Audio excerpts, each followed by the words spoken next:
On air. Okay, we are live let's see. We are now live. Justin, Hi. Ellen. Welcome back, WKDW Radio 97.5 and KDWRadio.com. Thank you for joining us here. I'm Justin Willis. You've got Marie LaBrosse. We have Ellen Domke and Pat Peters Mark here with us. Pat is here from the Backpack Angels. Ellen is here from Homeless to Home and When All Else Fails. And we still have Elaine in the background because whenever we talk about When All Else Fails, she may want to jump up here and talk with us for a few minutes. And I'm from WKDW. Yeah, and don't forget, Pat is also from WKDW Radio, where she has two shows, Chat with Pat and Out and About. Yeah. So if you are a nonprofit or a business that has something going on and you would like to get some PSAs sent out, you definitely want to get in touch with Pat Peters Mark because it is a great asset from WKDW. It gets out to your local people here, and she can definitely do a great job at telling people why they should support your organization and or business. Thank you. You're welcome. So with that being said, you guys, do you want to hit Backpack Angels real quick? Well, before you do that, this is Giving Tuesdays at Southwest Florida, and we are focusing on the city of Northport area and some into Charlotte County. And before we even get with them, I just want to talk about what Giving Tuesday is. What is Giving Tuesday, Justin? Giving Tuesday is a global day of giving. It is not just a day where you can donate money, but it is a day where we ask you to give your talent, treasure, or time, whatever that looks like. If it is you helping fill out forms for people, whether it's FEMA relief, whether it's insurance claims, if you have knowledge, we ask that you give that knowledge to somebody. Our goal is to take Giving Tuesday to make it giving every day, 365 days a year, that in some way somebody is giving something. But today is our day to highlight the organizations that you are helping and show you what your gifts are doing within our community. And if you do nothing else, just show kindness. Yes. That's all. If everybody in the world was kind, we wouldn't have all the strife that we have going on. Okay, take it away. So you wanna jump into Backpack Angels? I can jump into that. All right. How much time do I have? You have as much time as he wants to give you. Yeah, talk away. Listen, I've been talking. Ellen, do you have some time or do you have somewhere to be at? I'm fine. All right, so I'm going to keep you here until 4 o'clock. I just asked her that and she laughed because she seen me take the mic at Homeless to Home and talk about I'm good. I'm here. Yeah. So all right, the Northport Coalition of Homeless Needy Children, which is, of course, the Backpack Angels, we were started 12 years ago. 12 years ago, it was started by 5 ladies. They all went to St. Pedro's, and they were all there kind of wanting to find a group that they wanted to give to start a new group. And one of the women in the group was a teacher at Northport High School, and she mentioned how there were some children that weren't coming to school because they smelled. They were just embarrassed. So one of the ladies said, maybe we could get some hygiene products and take it over, thinking it's one student, and do this. So these women, and it was actually Cheryl Doyle that told me this, very spiritual. They're sitting at church on a bench, and she said, God sent us a sign. And she said right then a white feather flew down, which now it was probably a bird flying overhead or whatever. But to these 5, this was a sign. They needed to do something. And they all lived in Heron Creek. And so one of the women, they all started getting hygiene products, and they got it, and they were all excited. They took it over to the high school the next day to give it to the teacher, and the teacher thanked them and said, now what about the other 50 kids?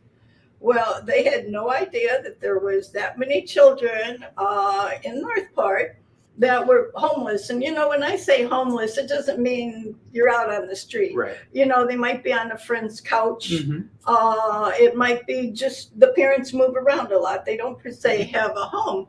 So they decided this was a good idea, and I don't remember who the commissioners were at that time, but they went to Northport City Commission and proposed this idea of collecting hygiene products to take to the schools, at which time they were told there were no homeless children in Northport. Yeah, so Sorry. if Ellen has heard this before, so Painful to hear. it really is. And so that's what got them started. So they all went back, and a couple of them, they had husbands that were either in marketing or were like really good on the computer. And the group got together and they got it started. So that very first year, they collected 50 bags every month and delivered them, including all the other schools. This month, we collected, packed, and delivered 1,000 bags. Wow. It's really Fabulous. scared us because that's a lot. Yeah. And we've fortunately been able to help a lot of our Ukrainian children that have now been able to come here and go to our schools.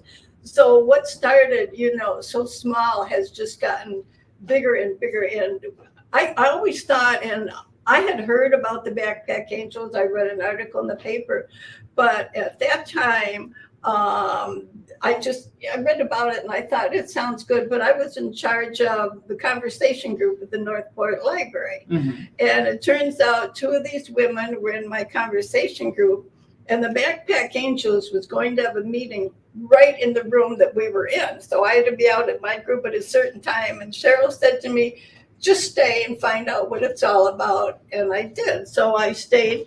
And I remember when they talked about it, they went month to month, like, where are we going to get the hygiene products? How are we going to do this? And the thought was, say a prayer, God will provide. And that's quite obviously what's been happening for all these many years. So they got started on that, and little by little they started getting things in the paper. And they were trying to reach out to more and more people. And so I've gone to a few meetings, and one of the meetings, and at that time, Diane Patterson had just become president. And she said, we need a publicist. We need somebody to, get out there and get around and do things. My only question was, what does a publicist do? That was it. Next thing I know, I was the publicist. Yeah. Should never raise your hand or ask a it question. was just a little question. And she said to me, if you can write an article for the paper, that would be good. I can write an article for the paper. Well, we had just, the day that I took over as publicist, we had lost the editor to the Northport Sun, and Scott Lawson was the editor. So it was my first day as publicist, his first day as an editor. So I'm thinking, I've never done this before. So I talked to one of my daughters who is very big in the media, and she knows how to do this in marketing and everything. She tells me all these things to do. Number one, I'm not good on the computer. I couldn't do any of the things she told me, and I didn't like what she told me to begin with. So I baked some chocolate chip cookies, and I go over and I walk into the newspaper office, and somebody introduced me to Scott. I said, hello. I told him what I was doing, and he said, well, I'm new here. I don't know anything about you. And I said, well, that's okay. We meet up here at Talon Bay. I forget the Patriot Storage.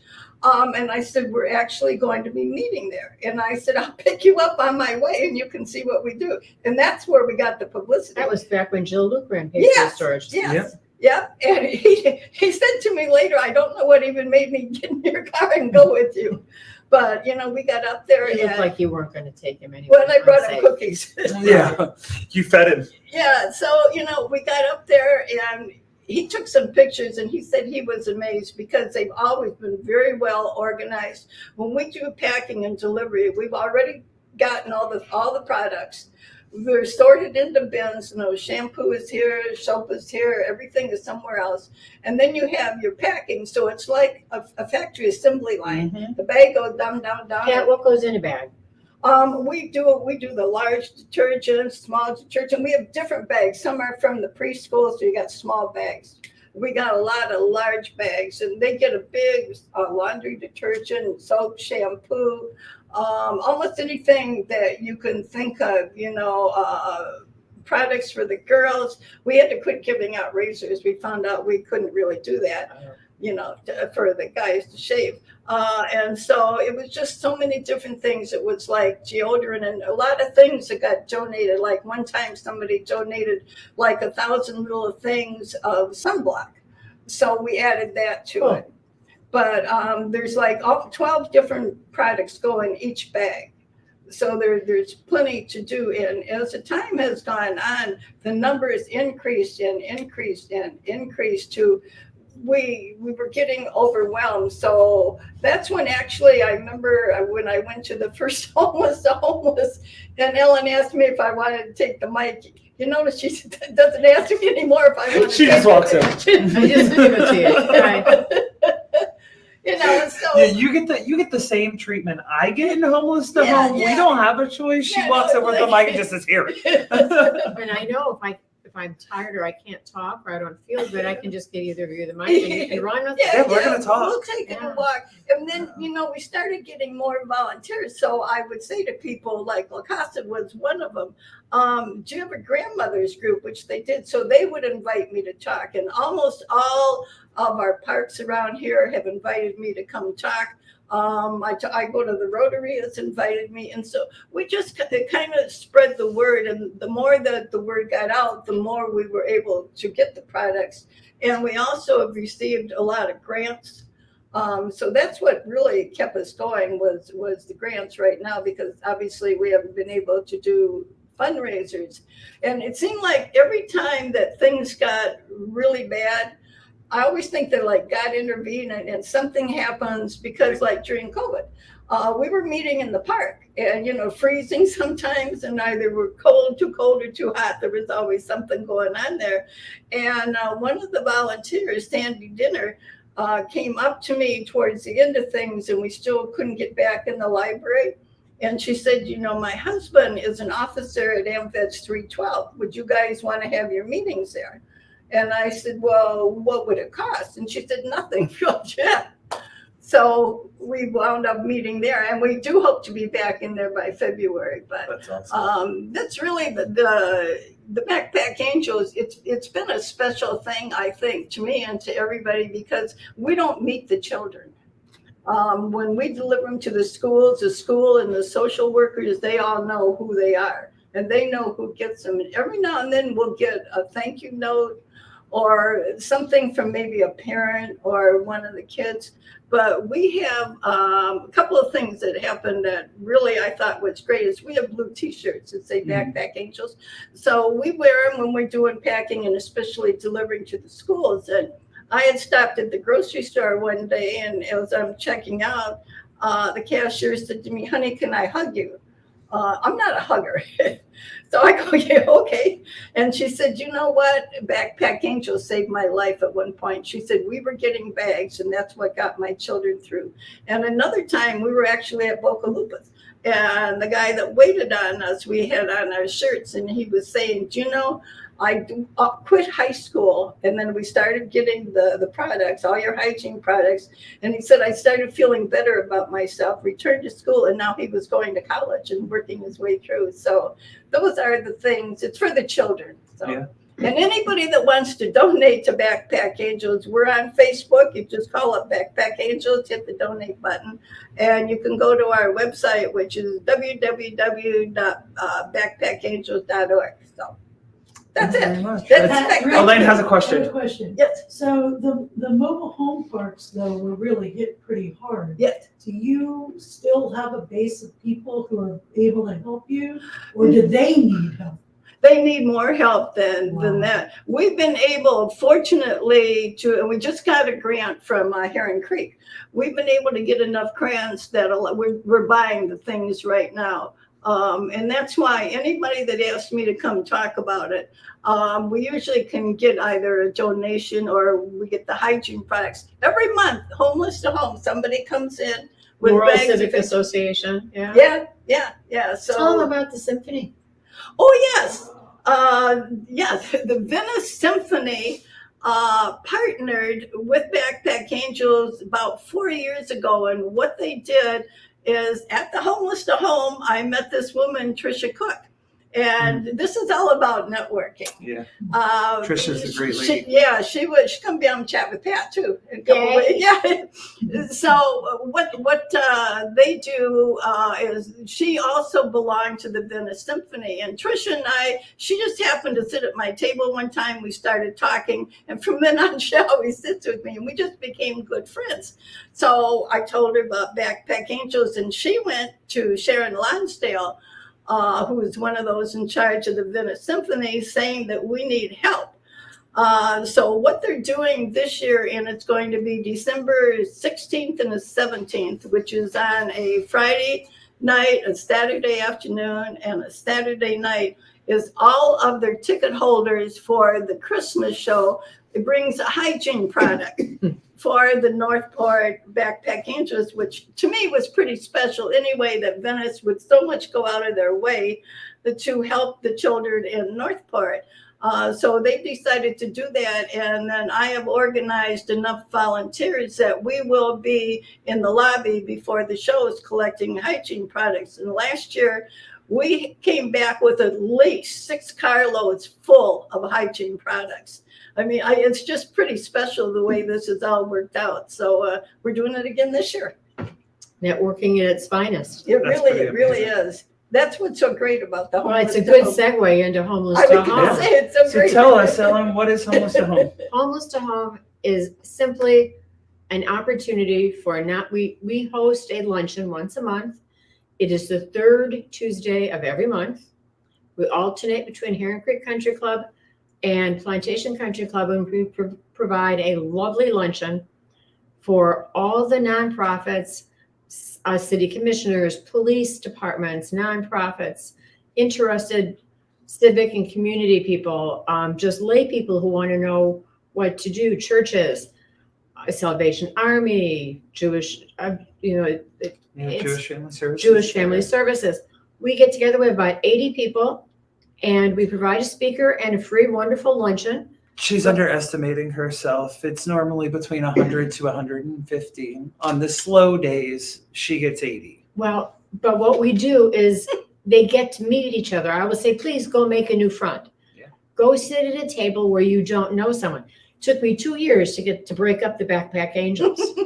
But that's another story for another time. They used to take a whole table. Yes, all by themselves. Well, now I make them split up. Yeah. I always say 2 Yeah. or 3, and then you But get when somewhere else. When you need something, if you're, let's say you're with Salvation Army and you need to work with Northport Social Services, if you have a personal relationship, you've broke bread, you've sat, you've talked, and the person from Salvation Army knows Janet Curlow and says, oh, hey, Janet, remember, you're going to get a whole lot more done faster than when you have to wait and call and go, gee, I need to speak to someone, and you don't know who to speak to. They're not that interested in calling you back because they don't know who you are. It's all about personal relationships and networking. And so that's what we do. We have a So what does it cost us nonprofits to eat? It costs you nonprofits nothing. We provide a fabulous luncheon at zero cost to anybody that wants to come. Everybody is welcome. We were excited last month. We were at Plantation. We had the Venice Rapid Response Team for Homeless together, sitting at a table with the Northport guys Yeah. and gals.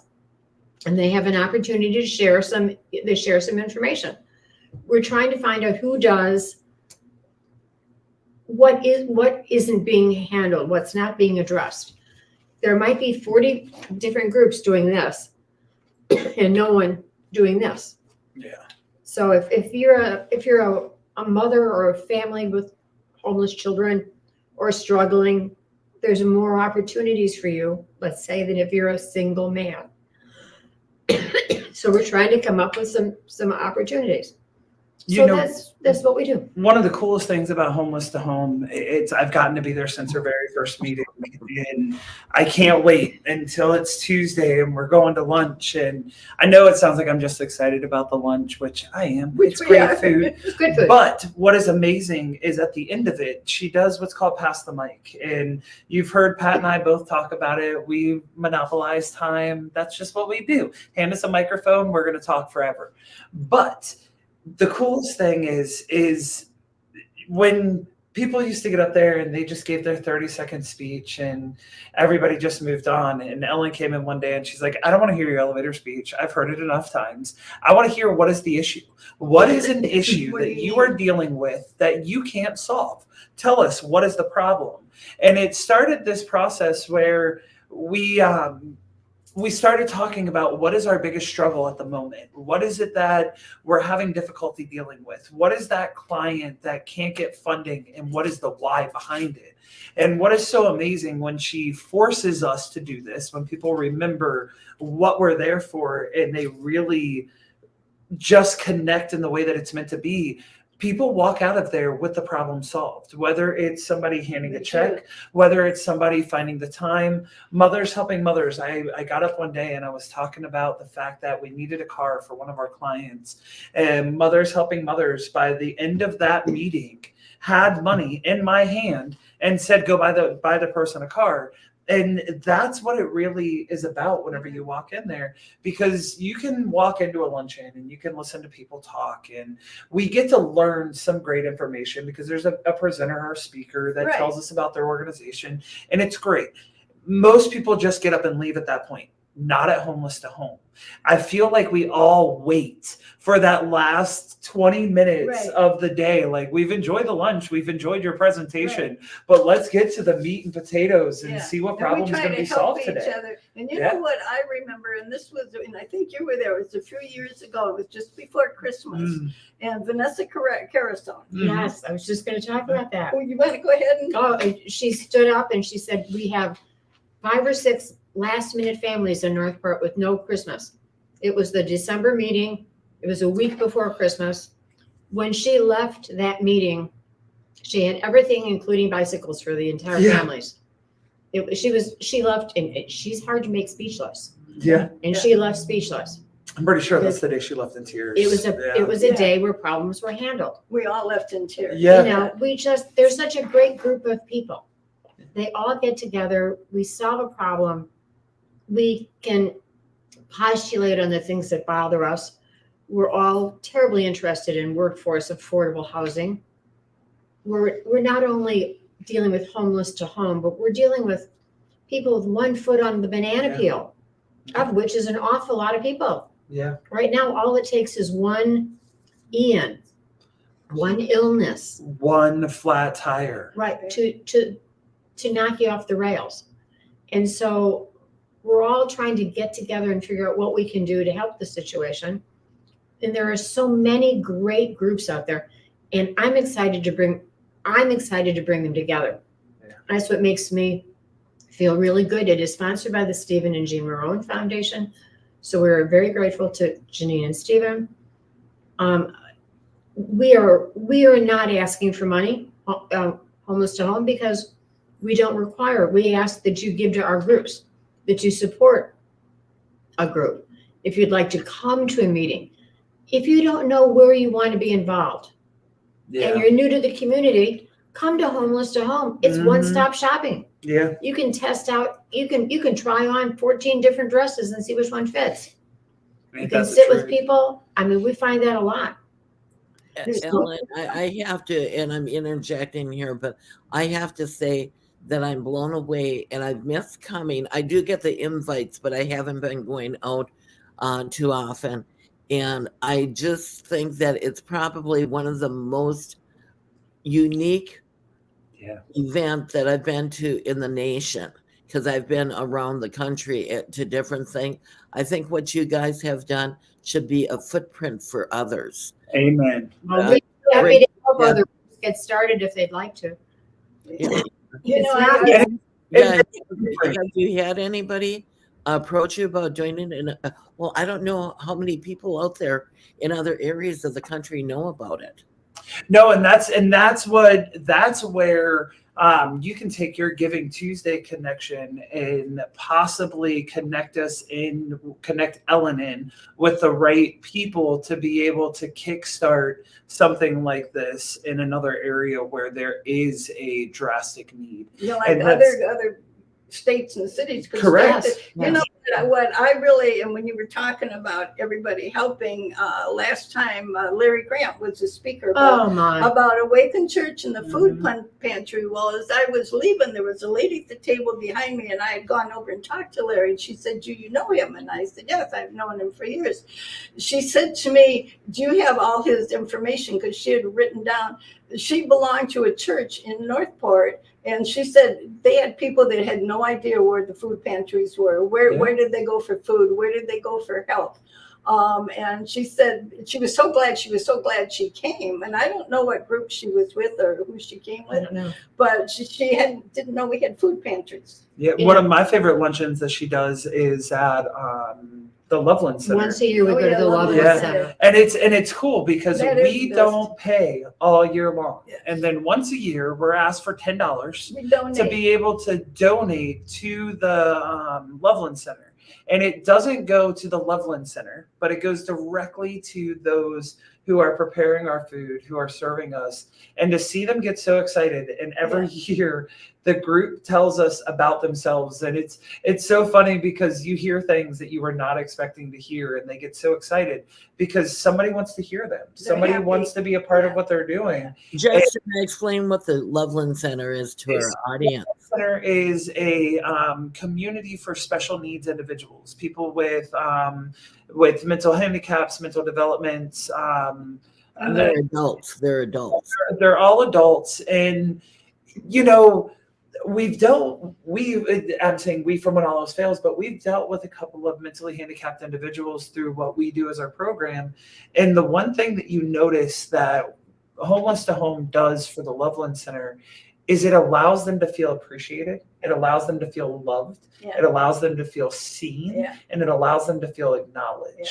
So when you leave there, you leave with this great information, but you leave with a smile on your face because somebody was so happy that you cared about them, that you would give $10. And you have to understand there's probably one of the biggest meetings that you do every year. Everybody loves it's it. highly attended. They love that. Yeah, I want to say, I think this year you had 120, 125? Yeah.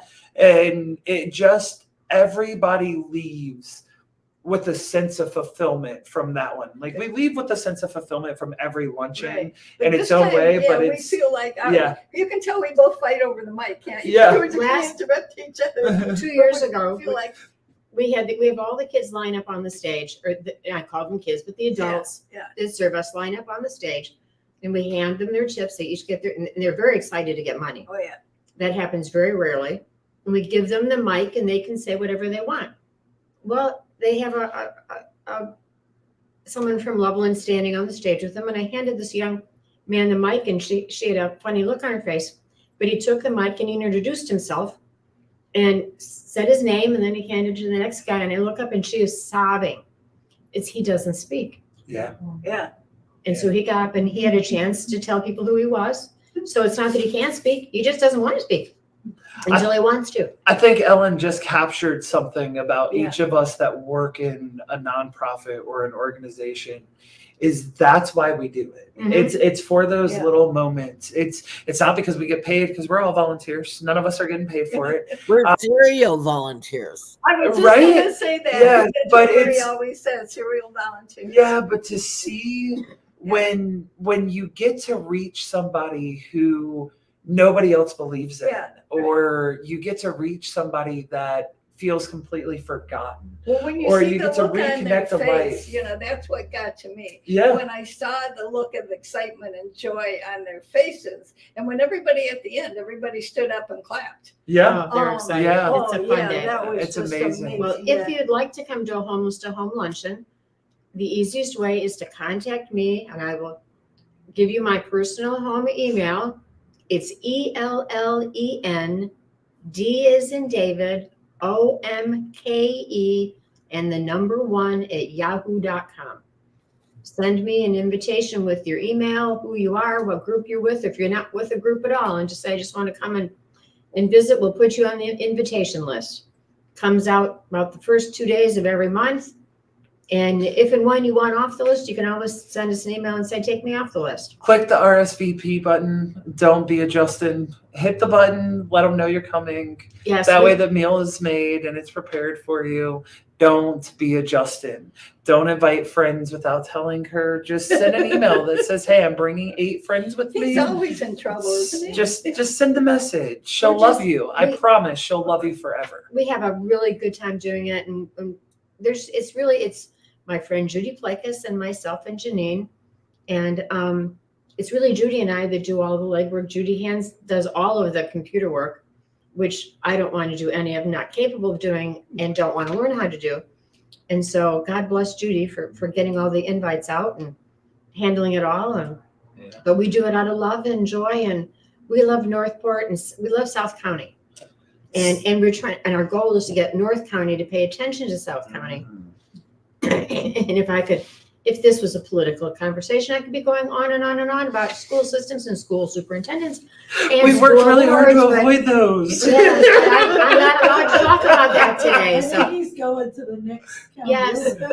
So I don't know. Am I allowed to apply for the superintendent's job, or may I run for the school board next time, or whatever? But Listen, I'd You like know, to be your campaign manager. dag nabbit, people, Yeah. we need to do something. Yeah. Yeah, we So the next Homeless to Home meeting, those of you guys that are listening, it is going to be on December 20th, Heron Creek this time. At Heron Creek. So December 20th, Heron Creek. We start at 11:30. Please mark your calendar if you're listening. Give us a call, whatever it is. Come and be a part of it and see what it is that we do. Because I promise it's not what you expect, but it is way more than you could expect. So be a part of it, and just know that the nonprofits really appreciate what you're doing Wow, for us. Thank you. We're all a big family. It's 11:30 to 1:30, and it's a hard close at 1:30. Unless Pat has the mic. Well, people can stay and talk as much as they'd like afterwards, but we're done with past the mic at 1:30. At least that's what she says every time, and Yeah. we just keep talking. That's what it is. Whatever. Hey, I would say one time, because we had a lot of new people. Yeah. And you had mentioned at the beginning that if you've already, everybody knew who you were, to give time for the new people. So I respectfully sat there, did not raise my hand, and you walked over to me at the end and said, Pat. Yep. No, it wasn't the same. Yeah, it she wasn't didn't know what to meeting without do. Pat. So now that we have done Homeless to Home, Backpack Angels, we're going to talk about my favorite nonprofit, When All Else Fails. So we actually originated out of the Homeless to Home meeting. So that's why I'm using this kind of as the segue. There is an amazing person who is part of Homeless to Home, and our first true project that caught this person's attention was Ziggy. Right? I'm looking at you two. The first one that caught our attention was Ziggy. And those of you guys that don't know, When All Else Fails, before we were an actual nonprofit, we had a gentleman that we found living in a trailer park, 87 years old. Trailer was completely condemned, no electric, no running water. He would take water jugs, and he was a Polish man who had extreme Alzheimer's, and he couldn't remember that he had been evicted out of his unit. So every day he would wake up in this, what appeared to be a war zone. And when I say a war zone, you have to understand that they are demolishing trailers around him actively, and he's walking outside thinking he's in Poland or wherever it is his brain is in the moment, and he's in the middle of a war. And I get a phone call from a gentleman named Craig Garrett, who works for the worked freelances something for the Northport Sun. And when he called me, he's like, listen, I was told that you can do something for this man, and I needed to call you. And I remember laughing and saying, what am I supposed to do for him? What am I going to do? And Elaine and I were talking at the time, and it was, well, what do we do? And I made the decision that we were going to buy him a home.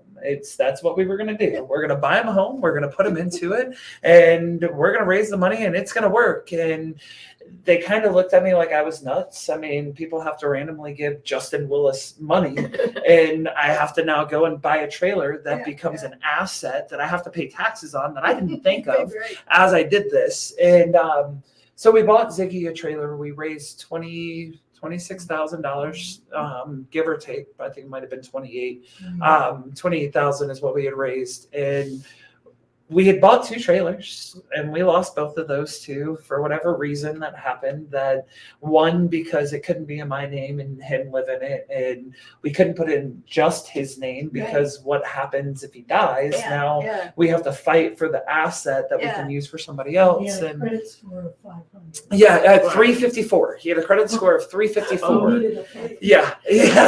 And but it's because he just forgot to pay bills. He forgot that you have to still do these things.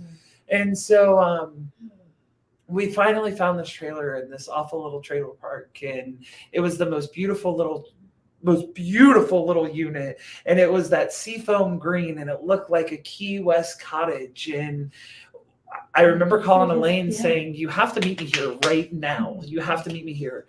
And everybody's telling us, you have to put him in a nursing home. He's got to go into a nursing home. He can't exist on his own. Well, no nursing home would take his piano. And this man was a concert pianist who has traveled the world, performed for Queen Elizabeth, performed for JFK, performed for Lyndon B. Johnson. I mean, this man he's an exceptional musician, and he just was forgotten about. And what's even more interesting is people thought that he had died. So that's why they quit showing up and they quit going, because he just quit existing. And we finally found this trailer, and we could fit the piano in. And I had called Elaine and I was like, you have to come right now. Like, you have to come and see this place. I need $3,000 today. Like, we have to give him $3,000 right now. And she shows up at the trailer park, and it's so funny because as we're pulling in, people are stopping us and saying, do not buy it here. Like, it is not the place that you should be. There's all these terrible situations. But it was okay. We can get through it. Not a problem. Ziggy lived a very comfortable life. And what was so amazing is the Polish American Club. Shout out to every one of you guys that are a member of the Polish American Club who stepped up and became caregivers for him. We had caregivers who came every day. We had people who shopped for him. Amazing. The Polish American Club, along with everybody else, people of Northport were just amazing. But the Polish American Club alone raised over $20,000 of the $28,000. The Polish American Club alone brought in over $20,000 worth of household products for him. The Polish American Club brought in food. Lori Harris, who a lot of times is watching these feeds, she runs one of the Northport Facebook groups. She started a food train. And so Ziggy got fresh food for the first 3 months, not 3 days, not 3 weeks, but 3 months. Wow. Her and Joyce Berry showed up and cooked. Like, they didn't just cook, but they learned how to make Polish specific foods and bring to him, because they felt that was important to his culture. And because of the attention that we had gotten from all of the news media, there is a Polish magazine that's ran out of Chicago, and they had picked up the story of Ziggy, and so it just skyrocketed. That article ended up running in Warsaw, Poland, in a newspaper. And through that, we found Ziggy's daughter. He hadn't seen her in 40 years. She thought this man was dead, and finds an article in a newspaper in her town, half a world away. Yeah, that's amazing. And so we were able to reconnect Ziggy in and get him home. Yeah. And here's what's even cooler. And for those of you guys that didn't catch the end of the Ziggy story, in Poland, we found an account. We found a bank account. All right. So Ziggy was a survivor of World War II. He was a survivor of Nazi Germany and everything that happened. Mm-hmm. His dad was killed in a concentration camp, and all of these things that he went through, he got reparations. Oh. He forgot he was getting reparations from the German government. Oh. The catch to the reparations is they could only be spent in Poland. So for him to gain access back to this very large pot of money, he had to go back to Poland. So when he left us, he left with about $16,000 in his pocket. And we put him on the plane with a lady named Dr. Elizabeth Pulowski, who I swear to you is an angel sent from God. Why she showed up in my house, why she showed up in Ziggy's house, why she did what she did, I will never understand, because this woman gave of herself every single day. This woman booked the plane, connected with his family in Poland, found his apartment, got him home, got him set up, got him connected. And when I dropped him off at the airport and he looked at me, and you have to understand, there were times where Ziggy didn't speak any English. He only spoke Polish, but he told the same stories over and over and over. So I got to learn the stories. Yeah. I don't know necessarily what the stories translate to, but if I hear the story, I can tell you word for word what he's saying, because we had enough Polish translators that I learned what the story was about. So we did an interview with a lady named Julie, who has passed away. She worked for WEDU, which is a radio station in connection with PBS. And she did a story on Ziggy. And when he was doing the story, I was translating parts of the story. And she looked at me and she's like, "So you're Polish?" And I was like, "No, I've heard the story 13,000 times now, so I know it." And it just, I don't know what it was, but that's where When All Else Fails came from. Well, tell them what morphed after once you got Ziggy home. I mean, it's so there's a lot of symbiotic. Once we got Ziggy home, we got a phone call, and I've skipped so many When All Else Fails stories, because the Ziggy story is the story that just keeps on giving. But that was kind of the first big one. And it's the thing that everybody can identify, and it's the reason why people know When All Else Fails exists. So we got a phone call from a lady in La Casa, and she said, she called Ellen, and Ellen called me and she said, "We have this lady and you have to go help her." I said, "Okay." She said, "No, you have to. This is one that we are taking. I've made the decision. I want us to do this. Go to the house." I said, "Okay." So I get to the house, and there's this woman living in squalor, and it is just, it's horrible. And she has been kept in a closet, or not a physical closet, but as close to a physical closet as you could be, her entire life. And she was treated as if she was an idiot, and she was treated as if she wasn't good enough, and she was treated as if she was nothing. So in her mind, she became that person. And when we met her, she was living in a condition that defies description. It's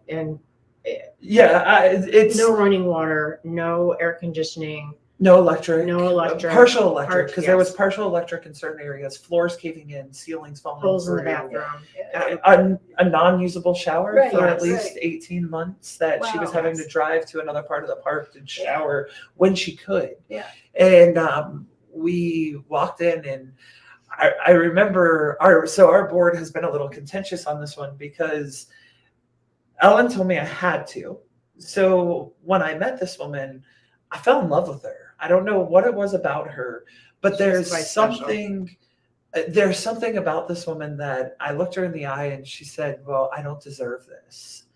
And from that point on, I will never forget her saying, "I don't deserve this. You just leave my house." And I remember calling Ellen and saying, "We can never give up on her. This will be our lifetime client." But I'm okay with that because it's necessary. And then we got to a point to where board members were like, "Listen, you have to bail. Like, you have to bail right now." Instead, we found a house. We spent $40,000 and we paid a year's rent. Yes, $40,000 for a year's rent, electric and internet. For those of you guys that are listening, that is the cost of living in a home in our city now. We're not talking luxury. We're talking a small 1,100 square foot, 3-bedroom, 2-bath house. And so Ziggy's place became Donna's house. And so we ended up selling the trailer because we couldn't, the park decided that we could no longer allow people they were to as live difficult as everyone said they were. Yeah, this park was, They should not exist. And if somebody with money has money, please call me, because you should buy this park and turn it into a transitional housing area. And it would be amazing for that. But they found out that we were going to use it for another client. So they changed the rules and said we could no longer rent out the unit or gift out the unit. So we had to That's sell awful. it. And we found this house and we created Donna's House. And Yeah. Donna's House is a safe haven for independent disabled women who are actively seeking disability. I know that sounds like a mouthful and leaves you mildly confused, but what I want you to think of is I want you to think of your aunt whose husband passed away and who has been suffering from MS or chronic arthritis or whatever the condition is that has kept her from working for the last 20 years, and she struggled. Her husband falls dead and she has nothing left. And now she's got to apply for disability, which she put off because they were making enough. There was no reason to. So she existed. But what she didn't think of is what happens when my husband does die. So now she's living on a minimal income of a couple $100s, has no idea what to do. So she applies for disability. In that time period, you can't work. You can't have an income. So how do you pay your bills? Because you can't have savings and get on disability. You can't have, it's a big mess. So by the time these women get to the end, one of two things happen. They're one of three, but the two most common things are they give up. They go back to work, they minimally exist, and they end up dying miserably. I know that sounds terrible, but that's a reality. Option number two is they lose everything, and then they're still getting denied, and they're not making it through because they couldn't find the attorney, and they couldn't figure out the process, and it became so stressful that they can't get through it. So they just lose everything, or they get approved and they move on with their life. 1 in 10. So for the 8 out of 10, but it also besides that, if you have not worked in 20 years and you apply for disability, we're not talking about being eligible for any appreciable amount of money. I mean, $338 a month. Thank you. I was $338 a month. So that where's that going? I mean, that's not even buying food these days. Correct. So we created Donna's House, and now it is a place that women can go, apply, get through disability, and get what they need to. There was an article in the paper, wasn't there, about Donna? And about yeah. I remember reading about and she's an incredible artist. If anybody on here is listening and you have pets, Donna does pet portraits. So anybody who knows me knows that I love French bulldogs, and they are. We don't hold it against them. They are my entire existence, other than my children. And it didn't used to be this way. My sister had them first, and I always picked on her, and now I'm a French bulldog person. But Donna does amazing pet portraits. So this one is mine. This is my Frenchie here. This is not a picture. This is a painting, a watercolor painting. I don't know if you can see it real well. You can like her on Facebook. Crawford. Find Donna J. Crawford. Find me on Facebook, Justin Cody Willis, or when all else fails. We can hook you in with the right people to make sure that you get your portrait. And the thing is they're super affordable, $50. So look at this. This is Rodney. That's my baby. He is such an amazing dog, but she does such a good job with what she does that I haven't met very many people with the level of talent for pet portraits that she has. Just absolutely incredible. So definitely reach out to us. Let us know if that is something that you might be interested in getting. Here's her most recent one. She's got Pete Emmerich. She did a dog for him for Father's Day. This is Chanel, who had passed away. So as you can see, the artwork is very realistic. It looks amazing. $50, consider it a donation. You can do it through the nonprofit. We'll get the money over to her. That way you can take that donation. But it's actually $60, but that's okay. Oh, I'm sorry, 60. I was off by $10. Apparently I'm cheap. When all else fails, we call ourselves that because what we try to do is picture a sieve or a colander, and a bunch of grapes everything's put in the colander, and everything is spread out to where it belongs, and we pick up what's left at the bottom of the colander that nobody else wants. That means someone might make too much money, someone might not make enough money, someone might not just.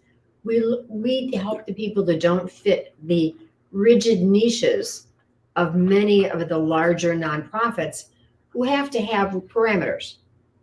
But so we try to grab the ones that just flop on that parameter a little bit. Right, exactly. Is Elaine still in the room? Now she just bailed on us. Oh, I was going to have her switch places with Pat for a while. Oh yeah, she just walked out.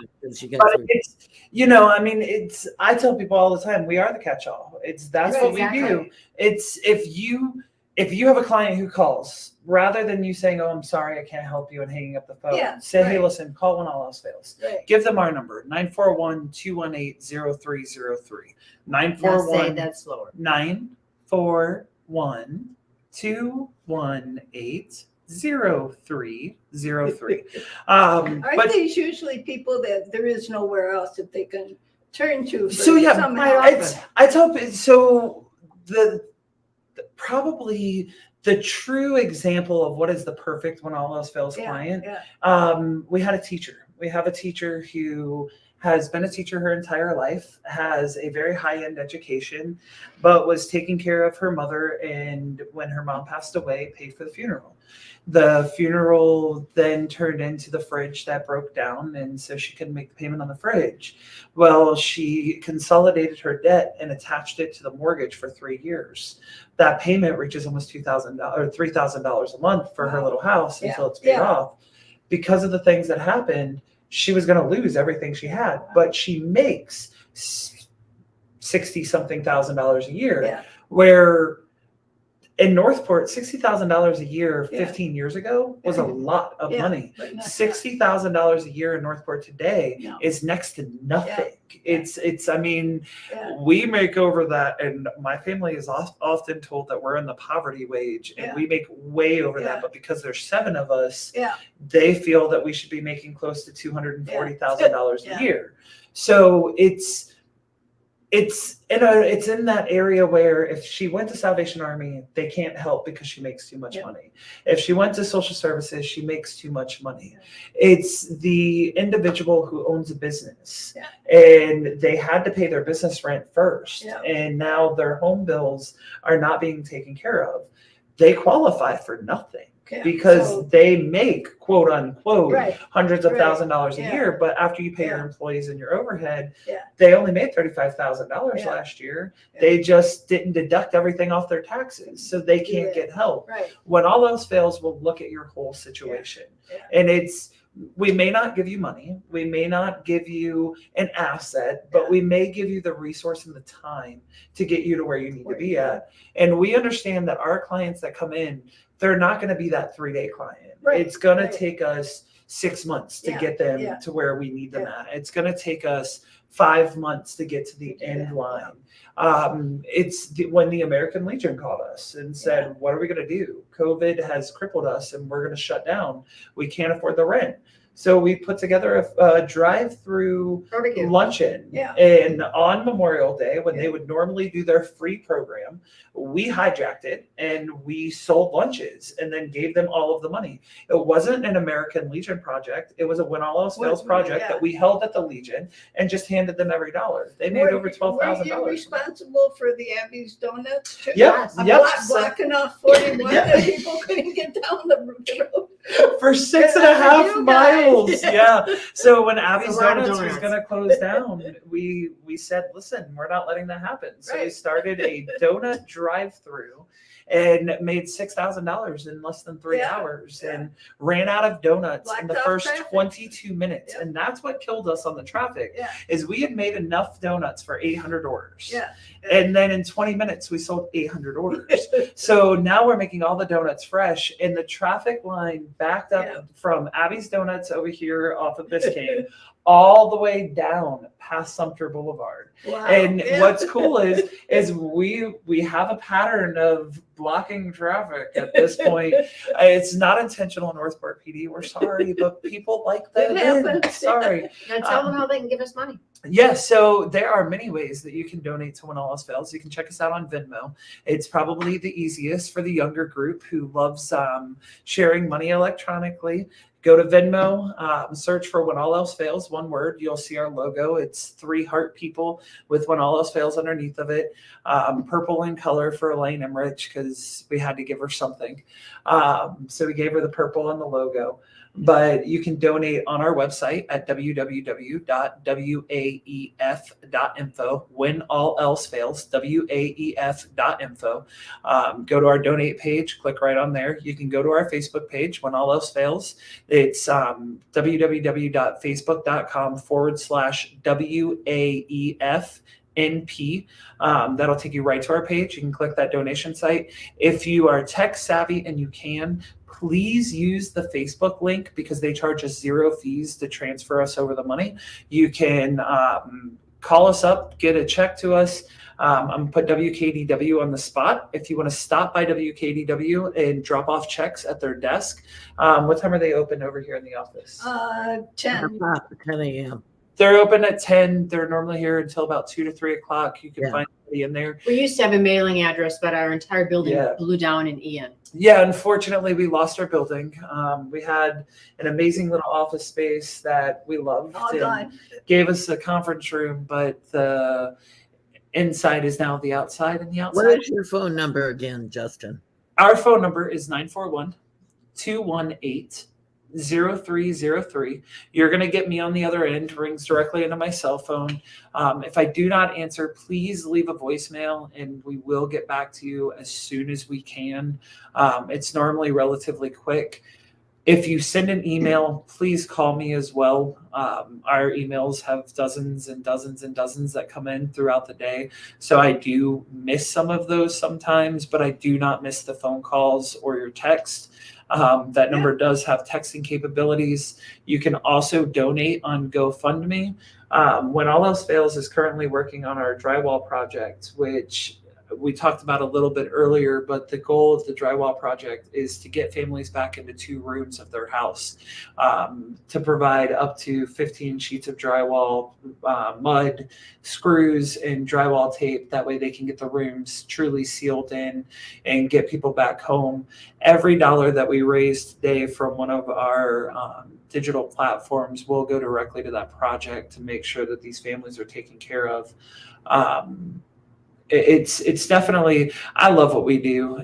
We spend every can tell day. If you'd like to Yeah. volunteer, we Yeah. need volunteers Yeah. also. Yeah. And Yeah. one last thing, let's talk about Winterfest because Larry Grant is here and I cannot keep talking about When All Else Fails when we can talk about Awaken Church. Oh man, that's awesome. We have Winterfest coming up. Anybody who went last year, it is a music and food truck festival that we host out at the American Legion. We do it in partnership. Last year, it was done in partnership with several organizations. Pretty much the same thing again this year, just on a little bit different of a scale. We're going to take more of It's just the us work and the and American Legion. strategic. It's us and the American Legion this year. But it's going to be a fun day. $20 gets you in for the entire day. We have 4 amazing bands. January 28th. From 1:30, 1:30. gates open at 1, and we'll run until 9 o'clock. Maiden Kane is our headliner. They are your all-time favorite local arena rock band.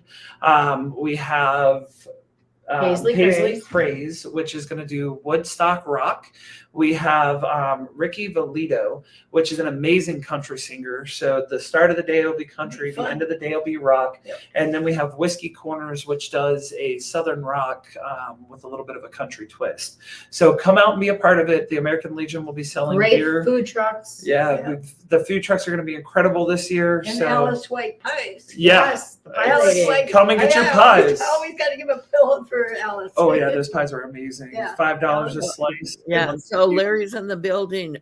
Pat, do you want to switch out with Larry? Actually, I was just going to be leaving here. Okay. You know, thank you for helping. You know, Thanks for for being a part inviting of me and so forth. I'm sorry I out-talked you today. I only because I let you. I know. I have company coming for I don't dinner even at 5. Fortunately, it's all in the crock pot, but I didn't know exactly What are we having? Time. We're just having chili and salad I and love garlic bread. Yummy. Yummy. Chili's in the crock pot, been cooking all day. So yeah, I'm gonna let Larry come up here and I'm gonna leave. No, thank you. Thank you, Ms. Serial Volunteer that actually helps And we didn't even talk about the Shannon Stout Library, Friends of the Shannon Stout Library. I do have breaking news. What? The Stop Library will be open tomorrow morning. Yes. Yes, because of the hurricane, it was closed. Right? Thursday. Are they still gonna have FEMA in there? Yes. Awesome. Yeah, FEMA will be there, and FEMA's also in Port Charlotte Yes. now by the Cultural Center. I don't know the address, but yeah, they just got the word that the library will be open tomorrow. Awesome. Okay. Fantastic. All right. So come on up, Larry Grant. Thank you for being there. And actually, I suppose I should come on screen. I'm in the background all the time, just in case anybody wants to know. Justin. Yes, what ma'am. are you listening to? You're so good with those. We're listening to WKDW Radio 97.5 and KDWRadio.com. And here at the Bishop West Real Estate, powered by the Bishop West Real Estate Tower, right here in bright and sunny Northport, Florida. Marie LaBrosse is going to be your face on the screen for the next 2 minutes while we switch out, and we'll be right back with you. All right. All right. And I was going to remove myself, but we will do this. Yay. And I will mute you guys while you're doing this switch out. Oh, I hit the wrong thing. Guys, it's been a really long day. So when you see me doing errors like I have been, that's why I've been doing them, because I'm trying to tech in the background. I'm using 2 computers. Anyhow, welcome to Giving Tuesday, Southwest Florida. On Giving Tuesday, November 29th, 2022. And what is Giving Tuesday? Many people, and I know I've said this before, are under the misconception that it's about money. No, it's not. It's a movement. And there are different organizations that match a nonprofit. Giving Tuesday is not the matching nonprofit that does that, where they match other people. I have people reaching out to me for that. But I would like to let you know that you can do anything that you want, that you're giving back anytime. And just by being kind, that's all you need to do. And today also, if you go to the Boca Lupa Coal Fire Pizza in Port Charlotte, and there's 2 in Northport, one on Aiden Lane or Aiden Court, and one up in Welland Park. They always give back 52 weeks a year to a selected nonprofit or school organization. A percentage of the proceeds, and includes the alcohol and everything. They just take it off the top and give it to that nonprofit. And they've, with all the things that they do for the community, they've given back over $100,000 per year. So we would really like to thank them, and we will be coming live from the one in Port Charlotte at about 5:00 p.m. and then over in the Northport one at about 6:30 with our show host, man on the spot, our roving reporter, John Rawlings. So I'm going to bring you guys back up on screen. Here you go. And we have Larry Grant in the house. Yay. Hello, how are you? Oh, really good. And how are you, young man? You are one busy fella. And you talk about somebody that gives back to the community no matter what you do. And you had a lot of destruction at your house. And you're still going. Before we start talking, we're going to set this up because there is no volunteer in the city of Northport who puts in more hours than the man that we're sitting with. And in all honesty, it's no matter what it is, no matter what time it is, if you call Larry, Larry's going to show up. It's what's the show? Yes Man? Is that what it's called? Yeah. There was a movie. Is it Yes Man with Jim Yes, Carrey? yes, man. Yes, man. Yeah. So this is the yes man of volunteering. I swear he has no idea how to say no when it comes to volunteering. So with that, now you can talk. Well, thank you for that introduction. I appreciate that. It's wonderful to be here. I'm the outreach director at Awaken Church, and we have many outreaches. One of them is our food pantry. It's open 5 days a week. We have 4 days a week for walk-in, Tuesday, Wednesday, Thursday, and Saturday. And Friday is our big drive-through pantry. We serve usually between 8,500 to 9,000 people a month. In October, for the disaster relief after Hurricane Ian, we served 18,000. And we served approximately 750,000 pounds of food and supplies in October. Did you just say 750,000 pounds? Yes, due to the generosity of not just people in Florida, but people from all over the U.S. I mean, North Carolina, South Carolina, Georgia, Alabama, places, Missouri, Indiana, New Jersey, Pennsylvania, Michigan, everywhere. I had phone calls coming for 2 weeks straight of people sending trucks, tractor trailers. In those 2 weeks, we received 20 tractor trailers and 65 box trucks of supplies. How many volunteers do you have, Larry?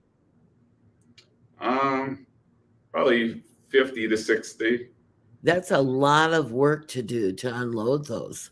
Normally in a month, we do about 2,500 volunteer hours. In October, we did about 5,500. Wow. Wow. That's incredible. And it's, you know, I know that it's Awaken's food pantry, but in reality, you have been running food pantries for what, the past almost 10 years now here locally? Yep. I mean, this is your existence. Like when you think of Larry, you think of somebody who just provides food, period. I know you guys do so much more than just providing food, but that has been, no matter what, no matter how bad it gets, no matter what the situation is, even whenever the other food pantries are closed, you can call up Larry and be like, hey, I've got this family. And within minutes, he's going to tell you to come meet him, and he's going to provide you with whatever food he can put in your car to make sure that these people are taken care of. Whether it's, I mean, you guys have helped with housing, you've helped with emergency sheltering, you've helped with all kinds of outreach. We have our care team. We provide free mental health counseling support. You know, if people need to go to the hospital visits, things like that. We have our first Saturday of the month outreach, community day, where we have not just the food pantry, we have clothing and toiletry giveaways, a shower trailer, a case manager, actually 2 case managers come with the community police unit and Jesus Loves You ministry. We have you guys are providing showers now, right? Yep. And we have haircuts. Last month we had 4 ladies doing haircuts. We have America's Best comes and does eye exams and provides free vouchers. Kiwanis comes. So it's a wonderful time. We have self-defense classes. We have lots of other events all throughout the year. We had 2 Thanksgiving outreaches in November. The one on our drive-through pantry day, they received all of our normal food plus Thanksgiving turkeys and meals and gift cards. And we had, just that Friday, we had 2,032 people. Wow. We were backed up. You did a Thanksgiving outreach a few years ago that reached thousands and thousands of people, didn't you? Yeah, that was really big. We served 3,500 people in one day. Yeah, you guys did. You did an in-person lunch, right? Yeah. We're moving away from that and getting to where people can take the meals home and spend it with their family. But we also had one the Wednesday before Thanksgiving that we had Save Our Food Truck come, and he cooked 300 hot Thanksgiving meals. We had our food pantry open. We had tons of clothing and toiletry giveaways. That's amazing. It's, you know, it's truly incredible what you guys are doing. So why do you do it? It's what God wants. This is my mission. Yeah, this is my mission field, Northport. I love Northport. I think it's the best city in the world. Right. The best people in the world by far. Yeah. It's pretty incredible. You know, we see so many people do so many different things within our community, but it's kind of funny because going to Homeless to Home, we watch the executive directors and the outreach people switch between the nonprofits. Every year there's somebody with another organization and it happens. But you have stayed very consistent in what you have done, no matter what. It is very focused. It's a very direct thing. And it's amazing what you guys are doing. Your wife does this with you as well, right? Yep. What do you guys do to be able to offset your income to be able to afford to do this? Well, I'm retired military, so I get that, and she works. So, yeah. Wow. It's, But I get to, she allows me also by doing that to volunteer a lot. I mean, normally I'm 50, 60 hours a week of volunteering. So it's amazing to see what this community does. Larry has worked with When All Else Fails on several of our projects, all the way down to, we hosted a Halloween trunk or treat event. Yep. And you were the last item in line, and you showed up with your little miniature ponies. Yep. And that was fun. That was a great time. This community has done so much from a nonprofit aspect, and it's crazy because people say all the time, we have no money in Northport. It's people don't donate in Northport, but the reality is people of Northport donate to what they care about. Yep. So even though we don't donate to the Red Cross on a regular basis, we're not the best at showing up at Salvation Army and saying, hey, we want to help with your Christmas giveaway, but Awaken Church and the Larry Grant food programs is something that people believe in. And I know that it's not really your program. It's not me, it's all God. But they believe in what you're doing. Yep. I mean, it's... Well, you have to, build trust that, everything's going to go to the people. I mean, we have a very limited budget, and everything we have goes to the people. Right now, we're getting ready for our big Christmas outreach on December 16th during Drive-Thru Pantry, and we're going to be giving away thousands of toys. We are spending a lot of all the donations that we're getting, plus many businesses around town are collecting toys, other churches, the city, so it's wonderful. And is that something that families have to sign up for ahead of time? They can just show up. Really? Yep. So, wow. And is it the toy part of it? Is that part of the drive-through, or do they stop and? Yep. They'll come through, and in one part of line, they'll, talk to who's ever handing out toys in that area. And, if they have like a boy that's 12 years old, they'll, pick out toys for approximately that age group. So that's pretty cool. The Northport Police Department's going to come hand them out, the commissioners. So it's going to be awesome. And that's the thing with Awaken Church is you guys really have gotten the attention of the police department, of the commissioners. It's they really are out there doing the work with you guys. Oh yeah, absolutely. The city government is the best.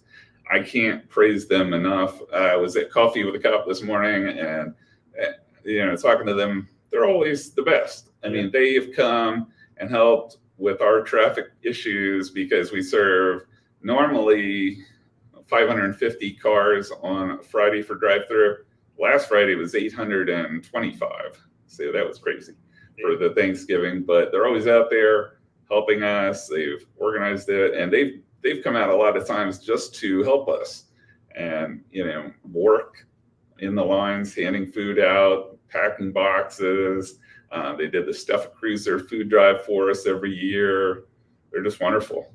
That's pretty incredible. And the city government, all the commissioners are always extremely supportive. A lot of times they're out there volunteering.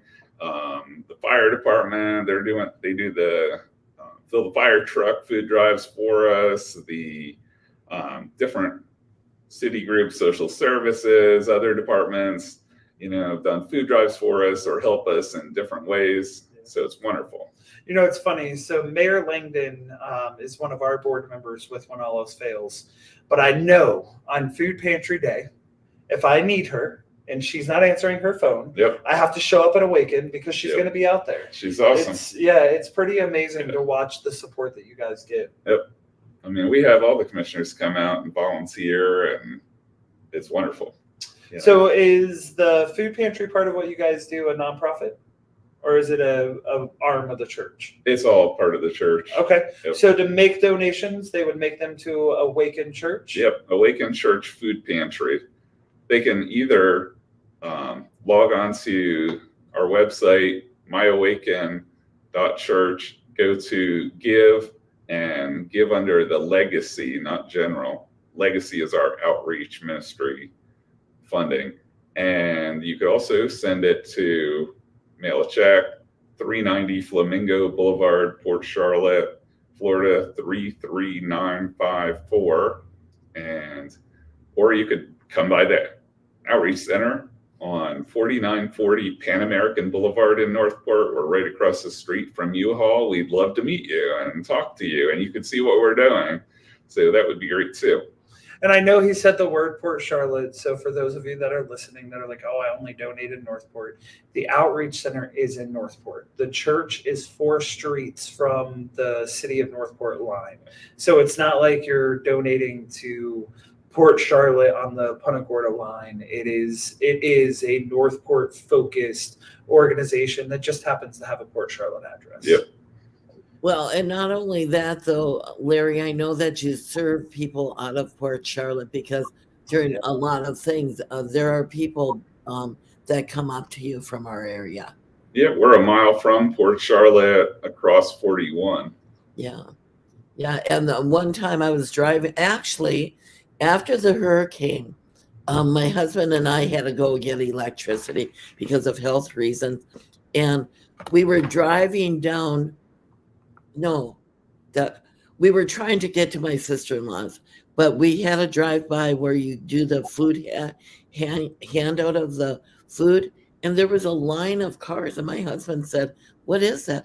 I said, "That's Awaken Church. They're giving away food." And You know what's so amazing? We get in trouble for creating the long lines, but they're known for making the long lines way more than we are. they are. But they've been doing it longer than you. Larry has. Larry's been doing it.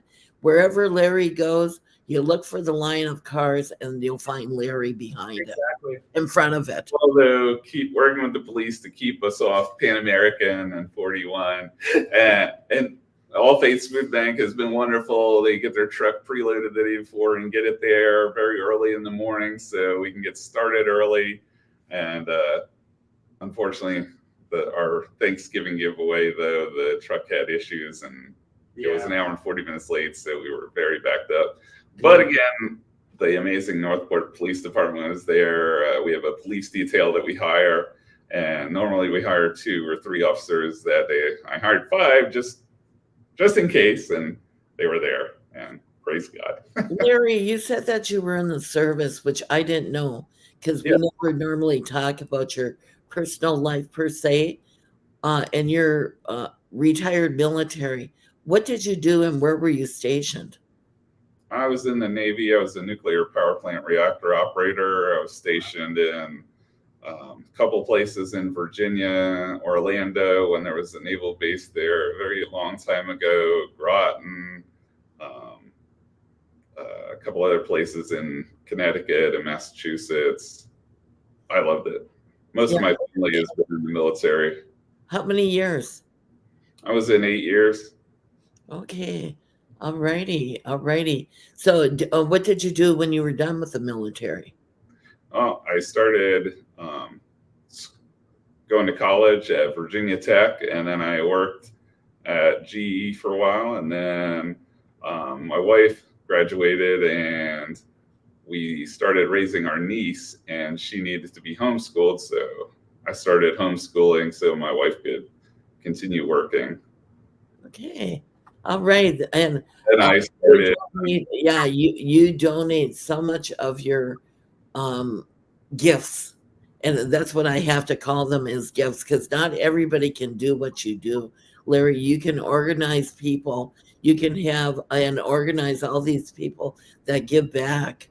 And all food bank gives to you, but to put everything together, not everybody is good at that, right, Justin? Exactly. And that's the thing, is Larry has it to where pretty much any organization he calls is going to drop what they're doing to come and help him if he asks for help. Because it's not often that he calls and says, "Hey, I need one of you guys here." But when he does, we all know that Larry's being for real, and you just show up because he only calls if it's important. Oh, and I mean, it's an amazing network of organizations that we have that we can work together. I mean, no one organization can meet every need. Yep. We all have to work together to, minister to our community and, keep people And it- supported, it especially is- during, after Hurricane Ian. Yeah, and it's Things like amazing that. whenever you think about it, because each of the different organizations around here, whether it's you and I through When All Else Fails and Awaken, or it's Kiwanis and Awaken, or it's Awaken in the city, the relationships are so strong that we truly do take care of each other when there is a need. When you Yep. guys have a client that you don't have the funding for, you call us or whatever other organization it is. But normally, by the time you're off the phone, whoever it is taken care of. And it's the same way from our end. When we need something and it's absolutely out of our purview, I think you've only told me no once, and it wasn't a real no. It was just a no from Awaken, and you ended up doing it personally. But it's amazing to see what these organizations can do when they put their time and effort together. It's just an incredible community to be a part of. I mean, just for our food pantry, like I said, we serve just a normal month about 2,500 volunteer hours. I mean, they're not just people from our church, they're people from other churches, just people that don't go to church in the community. Like I said, city staff. Yeah. We have, the mayor out there. We have commissioners. Yep. The police, everybody. It truly is amazing. It's when all else fails during the hurricane time period, we had the hot food, and every time I called you and I'm like, Yep. hey, I've got some extra food today. Do you want it? And nine times out of 10, you're like, no, I've got so much hot food over here. I don't know what to do with it all. Yeah. Like, it's people just come out of the woodworks. I mean, I thought it was crazy. They're measuring theirs in pounds. I measured mine by meals. It's, as we started on the first day when we took over for World Central Kitchen as the distribution coordinator, we started with 2,500 meals a day, and we're like, all right, no problem. But by the time we were done, we were moving 15,000 meals a day. Yeah. And I don't know how you guys do it at the rate that you do it, because I guess you just kind of get used to it. But being in that parking lot, you guys work out of parking lots, period. That's just your normal. Where when all else fails, we're used to sitting in the cushy office behind a desk and answering phone calls, because I don't want to sit in a parking lot all day long. But since the hurricane hit, I mean, we spent 14 days straight in the parking lots, and it's overwhelming at times. I mean, we had box trucks coming in, and I'm like, dear Jesus, where are we going to get the volunteers to move the items? And by the time you've got it set up and you turn around, you're like, well, where did everything go? It's all gone. Like, wait a minute. We've waited, and it took you guys 30 minutes to collect every item we had out here. And we had a semi truck come one day, and we unloaded in the Dollar General parking lot. And I turned around and looked, and I'm like, it's been 2 hours since the truck has been here, and an entire semi truck is gone. It's just gone. And that's what people don't realize is when organizations like yours plan for the day, you have to plan on what you think the need is. There's no way to truly pinpoint and identify what that need is going to be that week. But the last thing you guys want to do is have food left over, because now you're discarding money. Yeah, we don't want to discarding, food, because where else are you going to store it? You only have 4 fridges in your building? 7. You have 7. But still, that's not much. Yeah, no, 7 is for the amount of food that you're moving. Yeah. That's nothing. No. So you can't have leftovers sitting out there. So it's incredible to watch the way that your organization works, because it is so much more than just planning. It's anticipating what you're going to do. And our pantry leader, Angela Engel, is amazing at that. She organizes our orders, and I mean, normal months we give away 160,000 pounds of food. So, and it's all very planned out so that we don't, have any leftovers. And right now, you are pretty much it whenever you think of pantries. I mean, I don't know. It's unfortunate. After Ian, it really. Yeah, I don't know of any Salvation other Army open food pantries right now. We're it, unfortunately, in Northport. So again, tell us how we donate to you. If you want, you can stop by our outreach center on Tuesday 9 to 1, Wednesday 3 to 7, Thursday 9 to 1, and Saturday 9 to 1. And we are at 4940 Pan American Boulevard in Northport, right across from U-Haul. You can mail it to our church at Awaken Church, 390 Flamingo Boulevard, Port Charlotte, Florida, 33954, or online at myawaken.church. You can go to give, and then under that, go to not general, but go to legacy, which is our outreach ministries, and donate there. That's awesome. And any checks make it out to Awaken Church Food Pantry. Thank you very much for coming in and talking with us today. Oh, thank you. Thank you for everything you do. Absolutely. It's, I grew up loving my city. It's kind of funny when my wife and I got married, Helen Rainbow, our former city clerk, performed our wedding. And in the middle of talking to my wife in the wedding, she looked at her and she said, "Listen, I'm sorry you're his second love in life, because the city will always be the first. And I'm sorry." And I remember chuckling whenever Helen said that. I'm like, I'm not sure she's telling the truth, but I'm pretty sure she's telling the truth. And my wife laughed and she's like, "Yeah, we've been together long enough now that I've learned that is the reality of you." And it's weird because 16 years later, we've had 5 kids. And the one thing that has stayed constant has been the city, has been the amount of effort that we get to put into the community that we live in. And it's because it makes a difference. We are young enough as a city that the impact that we create today will be a long-lasting impact, where I get it. In older cities, you can do something, but there's been so many things done beforehand that it's just a duplication of what used to be, where we are in a city that the things that you're putting together in our nonprofit, the things that WKDW, I mean, it's the first radio station in the city of Northport that we're sitting in. Eventually, there will be more here in a couple more years, not couple, but like down the road, you'll see more things come. But this is the original. We get to make that long-term lasting effect that gets to be modeled by other organizations as they come in and develop and grow. So it's pretty cool. And it's awesome working with other organizations. Just as an example, we made a connection with the Northport Buckeyes, Ohio State Buckeyes fan club, and John Rawlings, Dave Cater. They're amazing, and they collect food every game. They get together hundreds of people. This last one was a big game. They had almost 1,000 people, and they're amazing.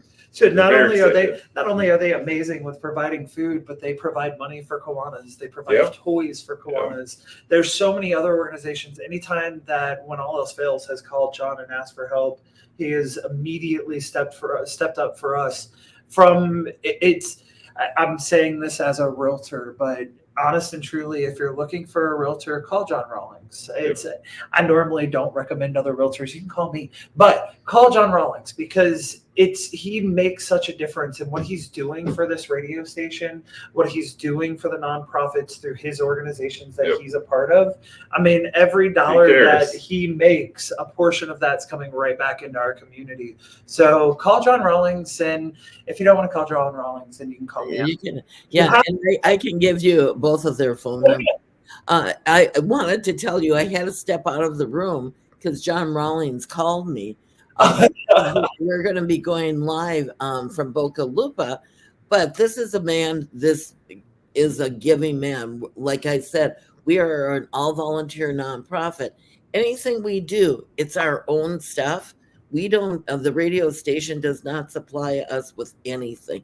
The computers are our own, except at the station. If we go in there, then it's the radio station and the mics and everything. And even I have a ring light here. Well, John goes, "Marie, I have to stop at Best Buy. I'm going to be delayed. So I'm 7 minutes out from Best Buy. I have to buy a piece and get a selfie stick because I want to be able to go into people to talk to them, because we use mics." And I said, "Well, I could have given you my phone mics," because he's using a phone for doing it. And he said, but I don't think I'll need them. I said, "John, trust me, you need a mic when you're using your phones." My husband got on my case many years ago when we first started doing Facebook Live that I needed to have a mic in the crowd with people to isolate the sound. Because if you don't do that, then you get everybody else's jargon. If you have a mic, you can, hone in on it. But the man is spending his own money to make sure that when we go into the feed, that the feed works. And he actually brought me his computer today because we can go live right from his computer, both on streaming and on the radio. So thank you, John Rawlings, because he does give back. And anytime I ask him to sponsor something for me, because he is a realtor, and he says, yeah, what do you need? What level do you want? And I was the That's crazy. Every time I call him and say, hey, you want to sponsor something? And then he's like, yeah. And I'm like, oh, man, he does that for you too. Does it? I'm not complaining that he does it. I'm just complaining because I'm giving up my own marketing opportunity because I know John can do it and he's gonna do it. And I needed to have a postcard sent out into Welland Park because you can't get into those facilities. They don't have bulletin boards you can put up stuff. And I was doing the fundraiser for the Northport Art Center. And I go, John, I'm trying to figure out how to do this. I'm going to get a realtor to do it. He said, Marie, let me help you. I'll be your realtor. We will get somebody that is a loan officer or financial, and then we'll get somebody else that is an insurance agent. So we did that with the 3, and it paid for us to get into those places that we had a sponsor. And I did not have those connections with who he got. I didn't even know the people that actually, the businesses that sponsored it. I met them afterwards, of course. But during that time, and it's, Larry, I know that you go to the homeless to home luncheon all the time, and you have people that coming, your connections there have really paid off in tuition, haven't they? Oh, absolutely. I mean, it's just a wonderful place where everybody can learn to network. If it wasn't for that, and Janine and Ellen, that I would have had to muddle through learning how to network, and they would have taken a lot more time. So they are such a blessing to put that on. Yeah, absolutely. And Janine, that you're talking about, who sponsors that through their foundation. It's wonderful people. This is what Giving Tuesday is about. Because all of these people give of their time, talent, and treasures. And treasures doesn't have to mean money. It can mean your skill set.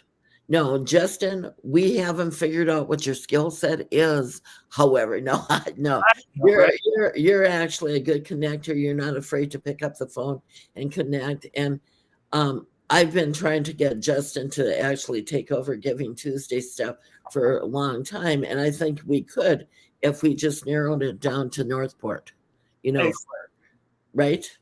Yeah, it would make a difference if it was Northport focused. Yeah, and we can do that. So anyhow, Larry, thank you so much for what you do. You make a difference, and I was bringing this up while you guys were talking, but helping one person may not change the world, but it might change the world for one person. And Larry, you are one person that makes a difference in people's lives, and one person, and we know you're helping more than one person, and you are changing their lives. Yeah. Thank you. Yeah, absolutely. And Justin, what about you? I'm just here because you called and told me I had to be here. Yeah, no. Justin, would you want to be on this? And do you want to co-host with me? Yeah. And Justin, that was really, I don't think I could have made it through today without you, RJ, and John, helping in the background and helping doing this, because I'm just, for a lot of people, I've gone through a lot of health issues this year, and my husband has stuff and blah, blah, blah, and everybody has issues, but I'm just not up to par, and I'm not out in public that much.